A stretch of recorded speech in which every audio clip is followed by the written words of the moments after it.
On dit souvent que les produits sont fabriqués dans les usines, mais que les marques, elles, naissent dans nos esprits. Eh bien, cette idée est vraiment au cœur de l'histoire incroyable qu'on va décortiquer aujourd'hui, une histoire qui nous plonge dans les mystères de notre subconscient. Alors, posez-vous la question. Comment un produit qui, sur le papier, a tout pour réussir, que les gens disent adorer, peut-il se planter de manière aussi spectaculaire? C'est le mystère qui a rendu folle l'une des plus grandes entreprises du monde. Allez, on plonge dans le vif du sujet. On est dans les années 70. Le Japon est en plein boom économique. C'est une véritable opportunité pour les entreprises occidentales. Et Nestlé se dit que c'est le moment parfait pour lancer son produit star, le café instantané. Et c'est là que le mystère commence. Nestlé fait les choses bien. Études de marché, dégustation à l'aveugle, groupe de discussion, et les retours sont unanimes. C'est incroyable. Les Japonais adorent le goût du café Nestlé. Le succès semble totalement assuré. Donc, logiquement, Nestlé se lance. Des millions sont investis en pub, en distribution. Le café arrive en grande pompe dans tous les magasins du Japon et... rien. Absolument rien. Le silence radio. Les ventes sont catastrophiques. Les gens adorent le goût, mais ils continuent à boire leur thé. C'est l'incompréhension totale au siège de Nestlé. Complètement désemparé, Nestlé décide de faire appel à un expert un peu particulier, un homme au profil totalement atypique. Son nom, Clotaire Rapaille. Ce n'est pas un gourou du marketing classique, non, c'est plutôt un genre de détective de l'inconscient. Et c'est son parcours qui est la clé.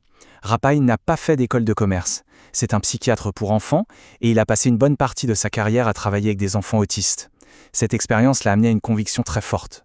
Et voilà, c'est ça le cœur de sa méthode. Pour Rapaille, ce n'est pas notre cerveau logique qui prend les décisions. Ce qu'on dit dans un sondage, c'est une chose, mais nos vrais choix sont guidés par des pulsions bien plus profondes, bien plus anciennes, des pulsions inconscientes. Il appelle ça le cerveau reptilien. C'est la partie la plus primitive de notre cerveau, notre pilote automatique. Il ne réfléchit pas, il ne parle pas, il réagit à l'instinct, à la survie, aux émotions primaires et surtout aux associations profondes qu'on a créées quand on était enfant. C'est lui le vrai patron, celui qui dit oui ou non à un achat. Pour bien comprendre à quel point sa méthode peut paraître étrange mais efficace, on va faire un petit détour. Regardons un autre problème qu'il a résolu.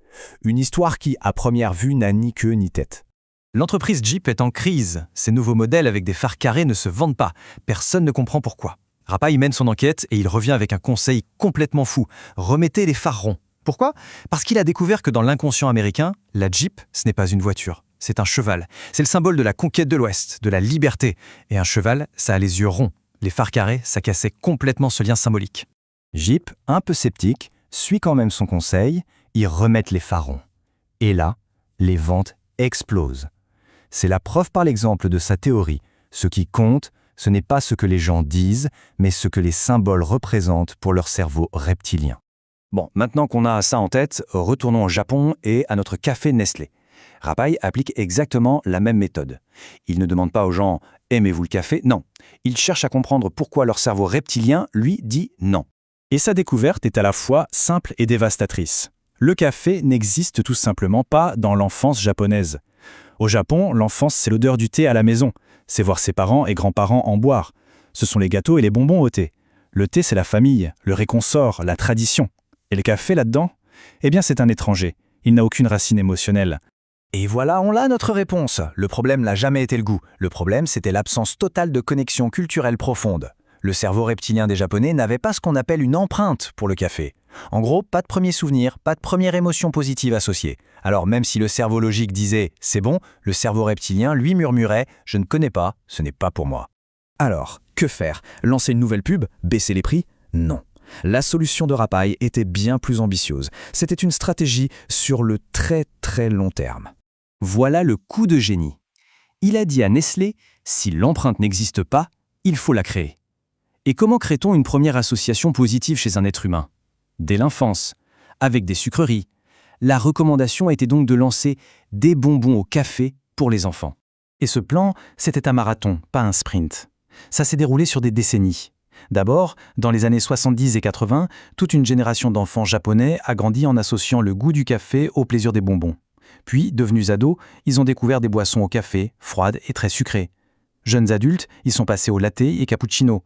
Et aujourd'hui, des décennies plus tard, une tasse de Nescafé est devenue une image familière, normale, presque traditionnelle au Japon. Nestlé n'a pas vendu un produit, ils ont patiemment implanté une culture. Alors, qu'est-ce qu'on retient de cette histoire absolument folle?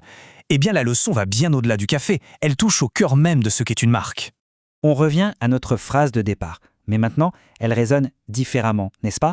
On comprend que la bataille pour séduire les consommateurs ne se joue pas sur les caractéristiques d'un produit, mais bien sur les histoires et les symboles qui parlent à notre inconscient.